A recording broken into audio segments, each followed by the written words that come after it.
Siang Bapak dan Ibu-Ibu semua. Selamat Natal. Sebentar lagi kita akan mengikuti jalannya ibadah perayaan Natal Komisi Wanita Gapembri se-Jabodetabek. Saya serahkan kepada liturgis Ibu Septina. Selamat sore, shalom bagi kita semua.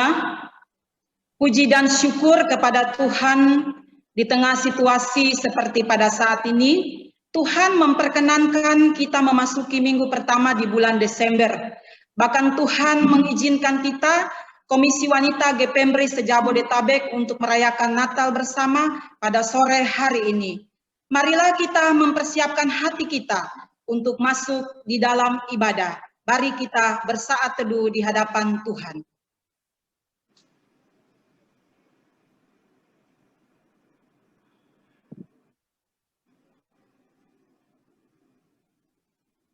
Saat teduh selesai, dengarkanlah panggilan beribadah.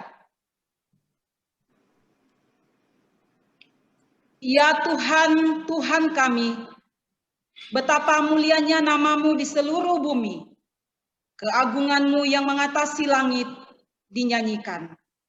Kita akan memuji dan mengagungkan nama Tuhan bersama-sama dengan pujian terpujilah nama Yesus dimedley dengan hai malaikat dari sorga yang akan dipimpin oleh Gapembri Tanjung Priok.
Doa pembukaan akan dipimpin oleh Guru Injil Kadet dari Gapembri Bogor. Mari kita bersatu di dalam doa. Bapa kami yang di surga, yang kami kenal, yang kami sapa dalam nama Tuhan Yesus. Bersyukur hari ini kami boleh merayakan Natal Gabungan Komisi Wanita GPMRI Sejabodetabek. Kiranya Allah memberikan, memberkati, bahkan menuntun ibadah Natal kami dari awal hingga akhirnya. Kami boleh bersama-sama mengasihi Tuhan. Kami boleh bersama-sama melayani Tuhan. Biarlah segala pujian, hormat, dan syukur hanya kami naikkan kepadamu Allah kami yang hidup. Dalam nama Tuhan Yesus kami berdoa. Haleluya. Amin. Mari kita terus memuji dan memuliakan Tuhan dengan pujian. Datanglah Immanuel, dipimpin oleh Komisi Wanita GPMRI Kelapa Gading.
Mari kita akan mendengarkan dan menyimak satu pujian untuk Tuhan dari Ibu Yusnita GPMRI Depok.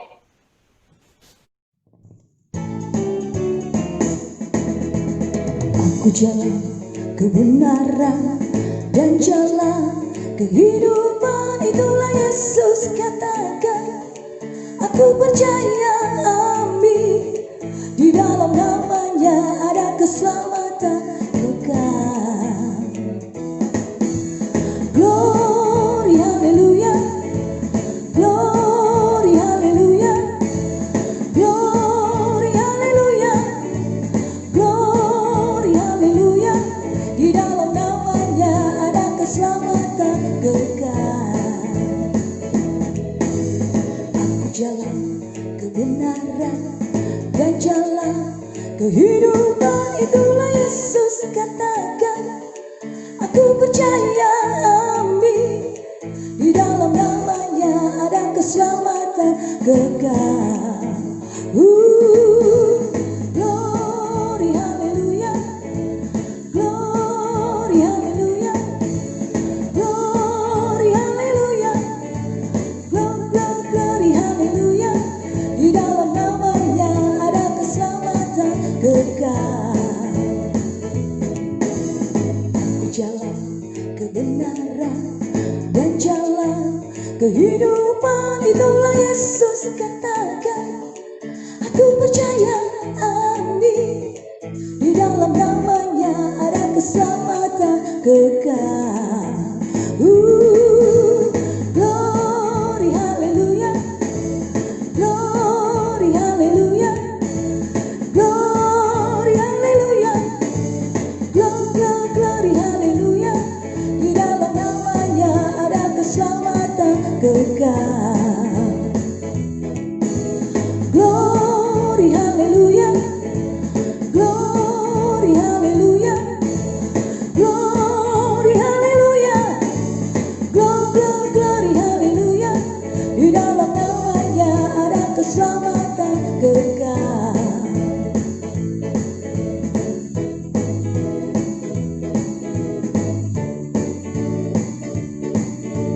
Glory haleluya. Glory haleluya. Yeah. Glory haleluya. Glory haleluya. Di dalam namanya ada keselamatan kekal.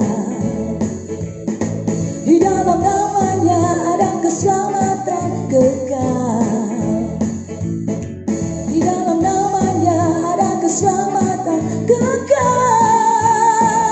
Yeah. Kita akan membaca firman Tuhan yang diambil dari Yesaya 7 ayat 13 sampai 14. Lalu berkatalah Nabi Yesaya, "Baiklah, dengarkan hai keluarga Daud, belum cukupkah kamu melelahkan orang sehingga kamu melelahkan Allahku juga? Sebab itu Tuhan sendirilah yang akan memberikan kepadamu suatu pertanda.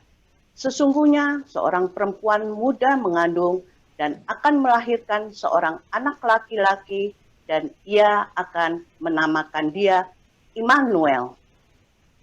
以赛亚书7章13节，以赛亚说：“大卫家啊，你们当听，你们使人厌烦，岂算小事？还要使我们的上帝厌烦吗？因此，主自己要给你们一个兆头，必有童女怀孕生子，给他取名叫以马内利。” Saatnya kita akan mendengarkan kabar sukacita melalui firman Tuhan yang akan disampaikan oleh hambanya, Bapak Pendeta Wahyu Pramudia. Ibu-ibu, mari kita berdoa sebelum kita membaca dan merenungkan firman Tuhan. Mari kita berdoa. Tuhan Yesus, kami bersyukur pada siang menjelang sore hari ini, kami mendapatkan kesempatan untuk mendengarkan firman-Mu diuraikan. Berbicaralah dan bersabdalah kepada kami, agar kami mengerti kebenaran firman-Mu, dan hidup kami diubah oleh kebenaran firman-Mu itu. Di dalam nama Kristus kami berdoa. Amin. Ibu-ibu, selamat sore. Bersyukur pada Tuhan boleh hadir sore hari ini. Nama saya Wahyu Pramudia, atau sering dipanggil Pendeta WP. Saya adalah pendeta jemaat GKI Ngagel, Surabaya. Saya berteman baik dengan almarhum Guru Injil Rudi dan juga penginjil Roselani, ya, dan juga beberapa rekan yang lain dari GPMRI. Nah, pada siang menjelang sore hari ini saya akan berbagi layar dulu agar percakapan ini bisa Bapak Ibu pahami, Bapak Ibu bisa ikuti dengan baik. Bapak Ibu dan saudara sekalian, saya akan membacakan satu ayat yang mendasari perenungan kita pada hari ini. Satu ayat yang seringkali kita dengar, tetapi mari kita kembali ingat dan refleksikan dalam perjalanan kehidupan kita pada saat ini. Matius 1 ayat 23 berkata, "Sesungguhnya anak darah itu akan mengandung dan melahirkan seorang anak laki-laki, dan mereka akan menamakan dia Immanuel, yang berarti Allah menyertai kita." Ibu-ibu sekalian, saya yakin kita familiar dengan kata Immanuel.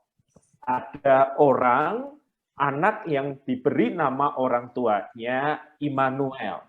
Kadangkala juga ada toko yang diberi nama Immanuel, misalnya toko buku Kristen ataupun toko-toko yang lain. Begitu familiar kita dengan nama itu, dan kita juga tahu artinya, Allah menyertai kita, tetapi kemudian kita punya banyak pertanyaan terkait dengan realita kehidupan yang kita jumpai. Dalam skala rumah tangga, saya sering mendengarkan ibu-ibu menyampaikan keluhan atau curhat kepada saya. Pak, kalau Tuhan menyertai saya, kenapa suami saya tidak kunjung pulang? Suaminya bukan Bang Toyib, ibu-ibu, tetapi sudah 3 tahun tidak kembali.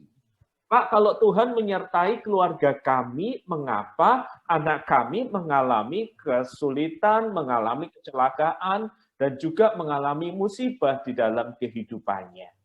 Jika Tuhan menyertai saya, begitu kata seorang ibu, mengapa belasan tahun yang lalu dia tidak memberitahu saya bahwa orang yang saya nikahi ini ternyata perilakunya tidak baik?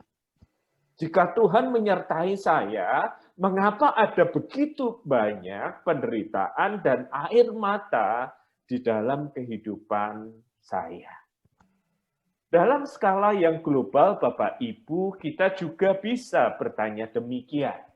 Jika Allah menyertai kita, kita yang hidup di dunia ini, mengapa virus corona terus merajalela? Dia mengambil hamba Tuhan, dia mengambil anak Tuhan, dia mengambil teman, kerabat, dan saudara kita. Saya mengenal lebih dari 10 hamba Tuhan yang dipanggil Tuhan gara-gara corona. Dan ketika peristiwa demi peristiwa itu terjadi, saya juga mendengar pertanyaan itu. Jika Tuhan beserta, jika Tuhan menyertai, mengapa ceritanya seperti ini? Beberapa waktu yang lalu kita dihentakkan dengan kabar yang beredar, jika Tuhan menyertai kita, mengapa terjadi kematian yang tragis di Sigi? 4 orang meninggal dunia dengan cara yang keji, setidaknya 6 rumah dihancurkan, dibakar, 1 yang biasa digunakan untuk tempat ibadah dihancurkan, dan ratusan orang harus hidup sebagai pengungsi. Ketika saya melihat tubuh jenazah itu dari gambar, dari video yang dikirimkan kepada saya, terlihat betapa mereka menderita sebelum mereka digorok ataupun dibakar. Dan ketika tubuh itu dikeluarkan, masih kelihatan asapnya, saya boleh berseru di dalam hati, mengapa ini Tuhan izinkan terjadi? Seperti ratapan di peti jenazah mereka yang sudah meninggal itu, mengapa Tuhan mengizinkan ini terjadi? Jika Tuhan menyertai, kenapa air mata mengalir begitu deras?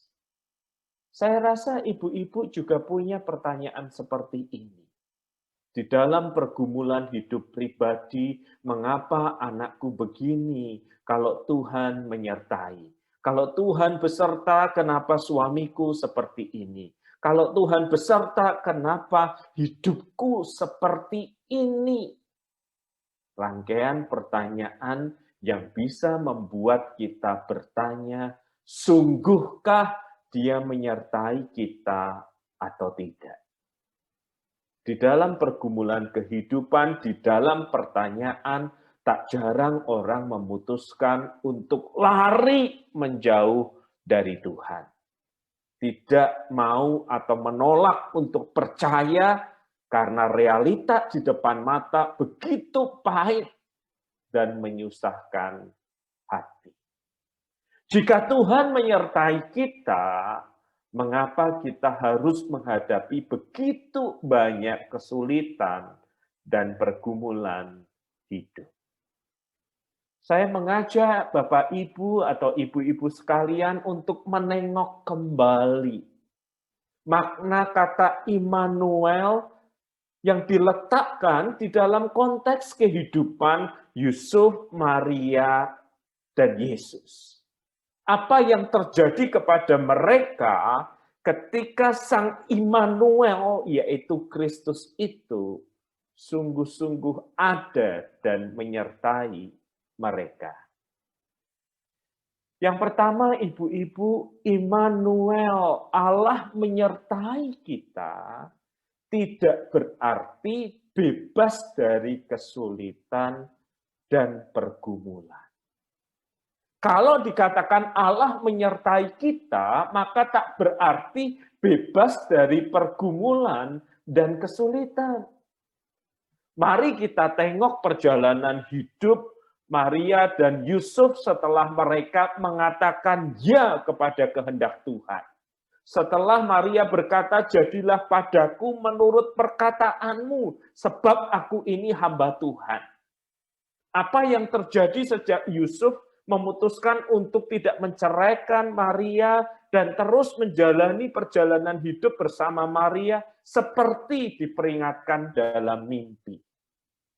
Yang pertama, Bapak, Ibu, dan saudara sekalian, bayangkan seorang yang hamil tua ini, yang jalan saja pasti susah, harus menempuh perjalanan mereka yang pertama.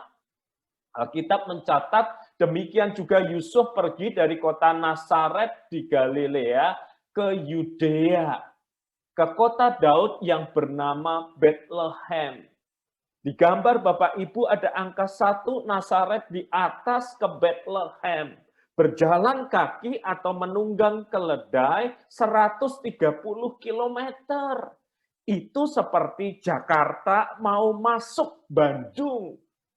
Kalau masuk Bandung beneran sekitar 150-160 km. Dalam kondisi hamil tua, dalam kondisi perjalanan yang tidak segampang dan semudah saat ini. Ketika Yusuf dan Maria mengatakan ya kepada kehendak Tuhan, Sang Immanuel itu ada di dalam hidup mereka. Perjalanan pertama mereka sungguh bukan perjalanan yang mudah untuk melahirkan di Bethlehem itu. 130 km berjalan kaki atau menunggang keledai. Perjalanan yang kedua dan ketiga, karena ini pulang pergi adalah Lukas 2 ayat 22 mencatat ketika genap waktu pentahiran menurut hukum Taurat Musa, mereka membawa dia ke Yerusalem untuk menyerahkannya kepada Tuhan. Bethlehem, Yerusalem itu kurang lebih 10 km, perjalanan PP 20 km. Tidak ada mobil, tidak ada kereta, harus kembali berjalan kaki atau menunggang keledai. Saya pernah ikut lari 10 km, ibu-ibu. Percayalah 1 km saya masih kuat berlari, 3 km saya masih mampu. 4 km saya berjalan kaki, 5 km saya nyangkut ke warung soto. Sudah ngos-ngosan dan nggak kuat.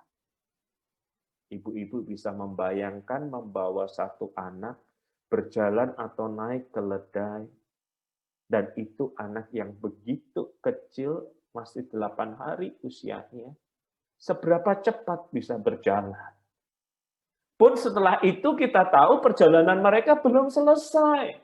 Perjalanan yang keempat, Alkitab mencatat, setelah orang Majus itu berangkat, nampaklah malaikat Tuhan kepada Yusuf dalam mimpi dan berkata, bangunlah, ambillah anak itu serta ibunya, larilah ke Mesir, karena Herodes akan mencari anak itu untuk membunuh dia. Dari Bethlehem ke Mesir, wilayah terdekat itu 60 kilo. Jakarta ke Cipanas barangkali. Dan waktu itu Yesus disebut sudah anak itu, bukan bayi lagi. Lebih repot mana Bapak Ibu? Pergi bersama bayi dalam gendongan, atau pergi bersama anak umur 2 tahun? Karena ketika Herodes tahu dia membunuh anak 2 tahun ke bawah. Kita anggap saja umur Yesus 2 tahun. Pernah mengajak anak 2 tahun keluar kota, jalan kaki atau naik keledai. Dan perjalanan itu belum selesai, Bapak Ibu. Setelah mereka lari ke tanah Mesir, perjalanan yang kelima adalah dicatat di dalam Matius 2 ayat 19 dan 20, setelah Herodes mati, dikisahkan, bangunlah, ambillah anak itu serta ibunya, dan berangkatlah ke tanah Israel, bukan yang di Bethlehem, tetapi ke Nazaret, 170 kilometer. Seringkali ini tidak teramati ketika kita membaca kisah-kisah Alkitab. Seolah-olah malam yang kudus, sunyi senyap, datanglah para gembala, semua bersuka cita, orang Majus datang belakangan, dan kemudian selesai, semua hidup bahagia selama-lamanya.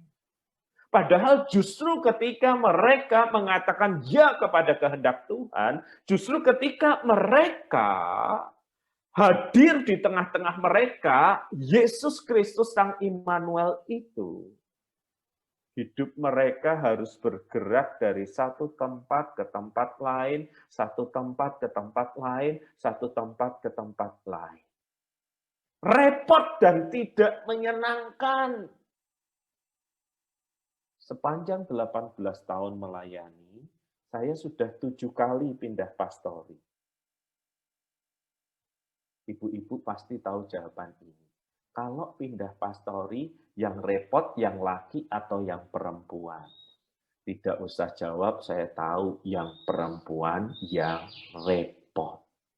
7 kali sampai istri saya berkata, semoga ini yang terakhir ya. Saya bilang enggak janji. Bayangkan ketika Yesus itu hadir mulai dalam kandungan Maria, sampai lahir, sampai jadi anak, harus dibawa lari sampai Mesir, kembali lagi ke Nazaret. Semua itu terjadi sejak Sang Immanuel, Yesus Kristus ada bersama mereka. Jadi kita tahu, Immanuel, Allah beserta kita, bukan berarti lepas dari pergumulan dan kesulitan.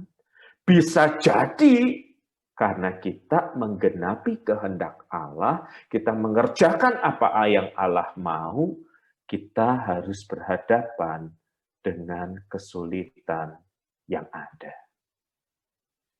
Bapak, Ibu, dan saudara sekalian, mengapa Tuhan perlu berjanji, perlu berkata, Immanuel, bahwa Tuhan menyertai kita. Tuhan menyertai kita karena Ia tahu kita tidak mungkin menjalani hidup dengan segala kesulitan dan pergumulannya seorang diri. Di balik janji yang luar biasa ini ada pengetahuan yang Tuhan yang sempurna bahwa manusia itu membutuhkan kehadiran Tuhan untuk kehidupannya. Mari kita berpikir sejenak. Untuk anak ibu-ibu yang sudah kuliah, apakah ibu-ibu harus menemaninya ke toilet? Ya enggak, Pak, sudah kuliah ditemani ke toilet. Kayak apa aja. Untuk anak ibu-ibu yang masih SMP, apakah ibu-ibu perlu berjalan menemaninya ke toilet? Ya enggak, Pak, SMP sudah besar.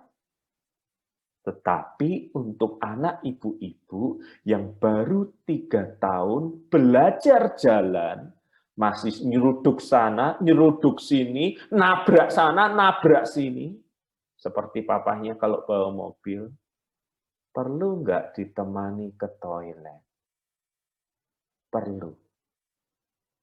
Dan kita berkata kepada anak kita, jangan takut, papa, mama temani. Apalagi di malam hari. Jadi di balik janji yang luar biasa bahwa Tuhan menyertai kita, Tuhan tahu kita tidak sanggup berjalan sendirian. Seperti anak umur 3 tahun yang masih membutuhkan orang tuanya untuk menemaninya ke toilet. Demikian juga Tuhan tahu kita tidak mungkin menjalani hidup ini sendiri. Begitu banyak masalah, begitu banyak problem, begitu banyak sumber ketakutan kita. Sehingga Tuhan harus berjanji untuk menyertai kita. Immanuel, Tuhan menyertai kita, tidak berarti hidup kita luput dari kesulitan dan pergumulan. Justru karena Tuhan tahu kita harus berhadapan dengan kesulitan dan pergumulan, maka Tuhan menyertai. Yang kedua, Bapak Ibu, Immanuel, Allah menyertai kita, berarti mengalami kehadiran dan pimpinan Tuhan untuk menggenapi kehendak-Nya. Mari kita tengok kembali perjalanan mereka. Ketika Matius 2 ayat 13 mengatakan, nampaklah malaikat Tuhan kepada Yusuf dalam mimpi itu dan berkata, bangunlah, ambillah anak itu serta ibunya, disuruh ke Mesir.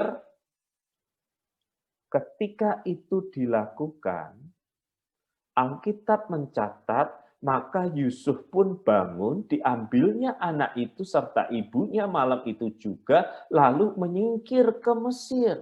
Hal itu terjadi supaya genaplah yang difirmankan Tuhan oleh Nabi. Dari Mesir kupanggil anakku. Jadi di balik kesulitan itu, di balik pelarian itu, ketika Yusuf dan Maria taat, mereka di tengah perjalanan yang sulit itu menggenapi kehendak Tuhan. Dan ini tidak saja terjadi satu kali, Bapak Ibu. Ini setidaknya terjadi 2 kali. Di dalam Matius 2 ayat 22 diberi penjelasan seperti ini. Karena dinasihati dalam mimpi, pergilah Yusuf ke daerah Galilea. Tuhan itu banyak berbicara kepada Yusuf melewati mimpi. Kepada Maria, dia mengutus malaikatnya. Tetapi kepada Yusuf yang peragu ini, dia berbicara melalui mimpi. Dan Yusuf taat kepada pimpinan Tuhan itu. Walaupun pimpinan itu tidak mudah, membawa pada pergumulan, membawa pada kesulitan, tetapi ketika ia menurutinya, Alkitab mencatat Matius 2 ayat 23, hal itu terjadi supaya genaplah firman yang disampaikan oleh nabi-nabi bahwa ia akan disebut orang Nazaret. Jadi di balik perjalanan yang tidak menyenangkan, di balik pergumulan yang terjadi karena Yesus hadir di dalam kehidupan mereka, Tuhan itu memimpin, Tuhan itu berbicara. Dan ketika Yusuf, Maria mengikuti pimpinan Tuhan itu, hasilnya di dalam kesulitan dan pergumulan mereka, kehendak Tuhan tergenapi. Ini penting Bapak Ibu. Ini membuat kita mengerti kenapa Tuhan mengizinkan kita mengalami kesulitan dan pergumulan ya. Karena di balik kesulitan dan pergumulan itu, Tuhan hendak menunjukkan pimpinannya dengan cara apapun, agar ketika kita mengikuti pimpinannya, kehendak Tuhan tergenapi di dalam kehidupan kita. Tuhan menyertai kita, itu tidak berarti kita lepas dari kesulitan dan pergumulan. Tuhan menyertai kita karena Ia ingin kita menggenapi kehendak-Nya di dalam segala situasi kehidupan. Suatu kali selepas ibadah, seorang ibu datang kepada saya. Peristiwa ini terjadi sebelum masa pandemi. Pak WP dari Semarang kan, Bapak tahu nggak ada sekolah yang berasrama untuk anak SMP? Pak WP tahu nggak? Karena yang ketemu saya bukan orang yang terlalu asing, saya bertanya, Ai atau Tante, siapa yang butuh sekolah SMP berasrama? Anak-anak Tante sudah bekerja, sudah kuliah. Saya kan cukup kenal keluarga ini. Lalu dia berkata, ya anakku Pak WP. Loh, anak yang mana? Saya kok nggak pernah tahu.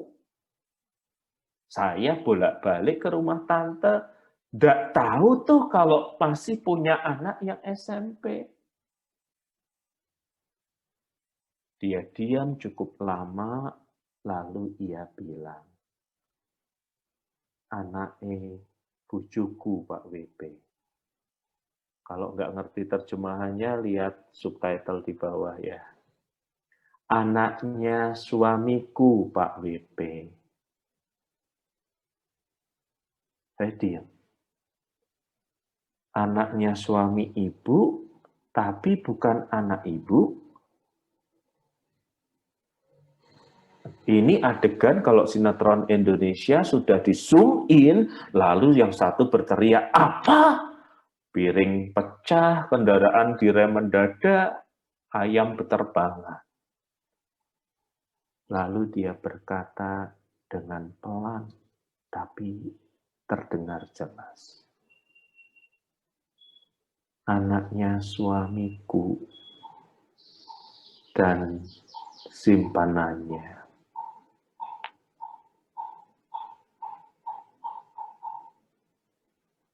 Dan anak itu tidak dirawat oleh ibu kandungnya,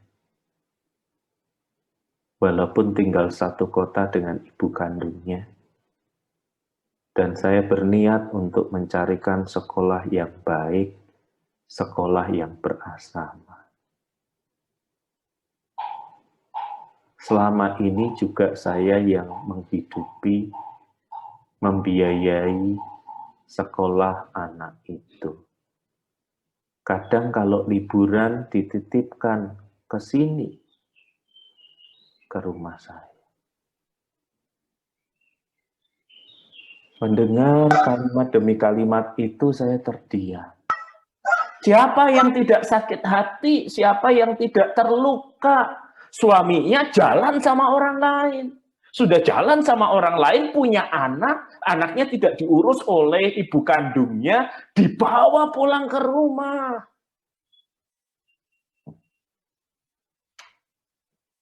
Ketika saya mendengarkan kalimat demi kalimat itu, saya bisa memahami luka yang dalam, sakit yang luar biasa. Dan saya tanya, bagaimana mungkin ibu bisa mencintai anak ini? Dia berkata, pertama-tama Pak, ketika saya tahu peristiwa itu, saya marah sekali. Saya benci sama anak itu. Saya bertanya, Tuhan engkau di mana? Kok sampai suamiku keterlaluan kayak gini? Tapi bertahun-tahun setelah suami saya meninggal, di dalam hati ini ada belas kasihan untuk anak itu.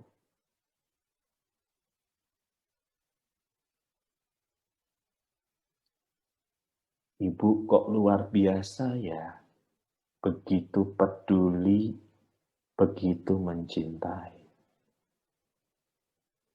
Kemudian dia berkata, bukan saya Pak WP, tapi Kristus yang hidup di dalam diri saya. Minggu depan boleh nggak saya ketemu anak itu? Bisa Pak WP, orangnya lagi ada di sini kok. Minggu depan saya ketemu anak yang beranjak remaja itu, dan saya bilang saya tahu semua perjalanan sejarah hidupnya, dan saya berkata kepada anak perempuan itu, kamu bersyukur sekali ya nak, bahwa ibu ini begitu mencintai. Si anak berkata, apa ibu-ibu? Pak, saya bukan orang Kristen. Tapi kalau ngelihat mami begitu cara menyebut untuk si ibu ini yang bukan ibu kandungnya, memperhatikan dan merawat saya juga pengen jadi seperti mereka, orang Kristen yang baik, penuh cinta. Kalau nanti saya sudah besar, saya nggak harus ikut agama ibu saya mau ikut jadi orang Kristen.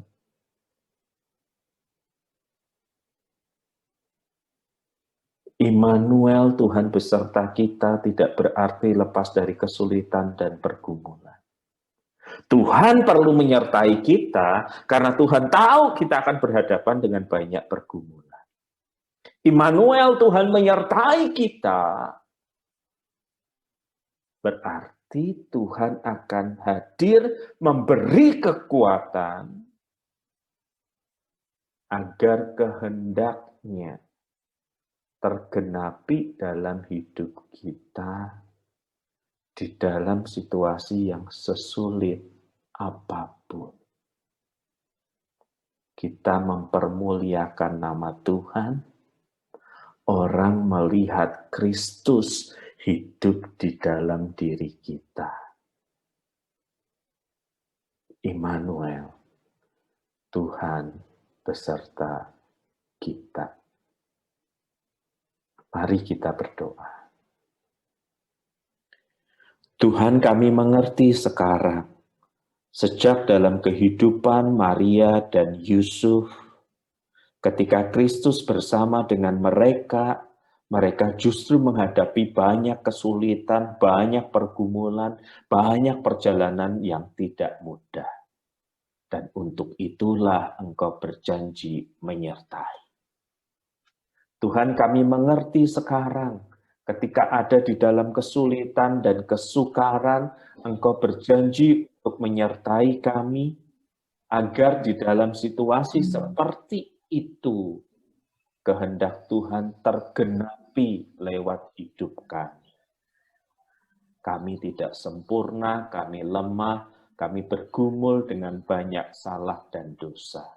Tetapi biarlah kehadiran Kristus Sang Immanuel yang memberi damai sejahtera melampaui akal pikiran itu, memampukan kami untuk menggenapi kehendak Tuhan. Untuk melakukan sebuah kehidupan yang memuliakan nama Tuhan.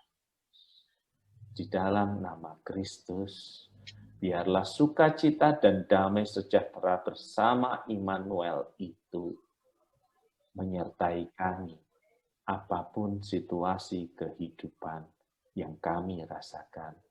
Kehendak-Mu tergenapi atas hidup kami. Amin. Saya kembalikan ke pemimpin acara. Tuhan memberkati kita. Tiba saatnya kita akan masuk di dalam doa syafaat yang akan dipimpin oleh Ibu Maria Edward dari GPMRI Kelapa Gading. Kita akan menyembah Tuhan dengan persembahan kita. Mari kita akan memuji Tuhan bersama-sama dengan pujian Immanuel yang akan dipimpin oleh Komisi Wanita GPMRI Kemurnian.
名称为以马内利，上帝与我们同在。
Akan menghadap Tuhan di dalam doa syukur yang akan dipimpin oleh Guru Injil Doli GPMRI Kemurnian. Mari Ibu-ibu kita akan berdoa bersama-sama. Bapa kami di surga, kami berterima kasih anugerah demi anugerah Engkau curahkan di dalam kehidupan kami. Sebagai ucapan syukur kami Tuhan, kami akan memberikan persembahan melalui transfer. Kiranya Tuhan Engkau berkenan dan memberkati setiap kami. Kami sungguh bersyukur ya Tuhan karena Engkau beranugerah kepada kami. Kami berdoa dan mengucap syukur di dalam Tuhan kami, Yesus Kristus.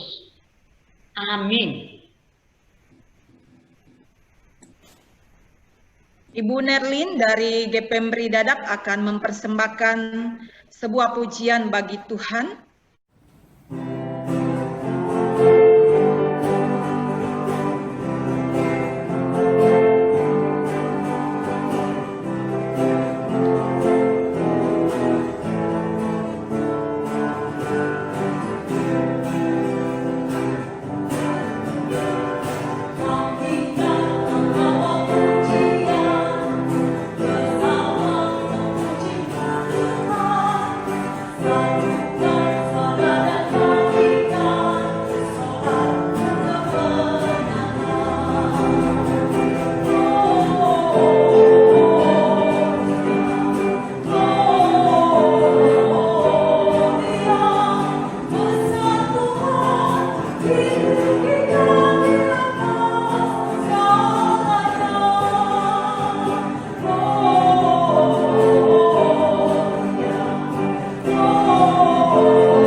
Kembali kita bersama-sama akan memuji Tuhan dengan pujian Malam Kudus yang akan dipimpin oleh Komisi Wanita GPMRI Jembatan Besi.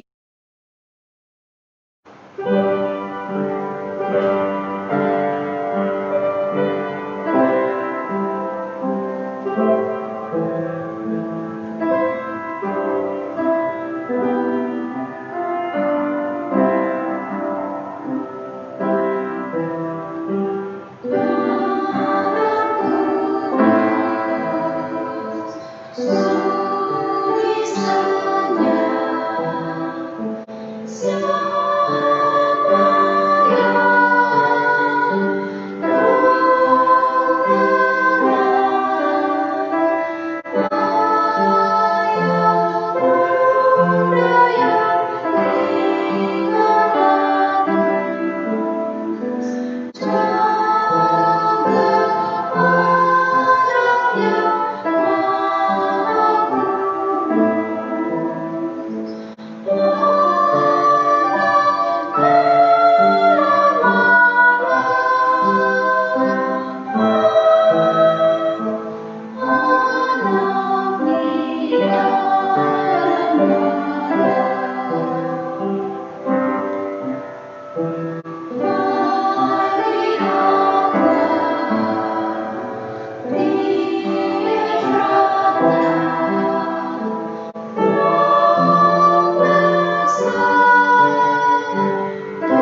Bersama-sama kita akan menerima berkat Tuhan melalui hambanya, Bapak Pendeta Nikanor.